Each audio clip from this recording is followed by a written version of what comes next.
The heart of the American console sound is really simple. It's just a discrete op amp and transformers. And this is in the preamp, the compressors, the EQs, even the master sections. And these have been emulated to death by plug-in companies, but we figured we don't need to emulate them. Let's just put a discrete op amp and a transformer on a color module.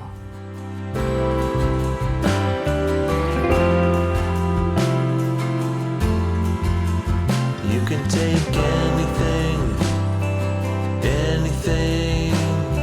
you want from me.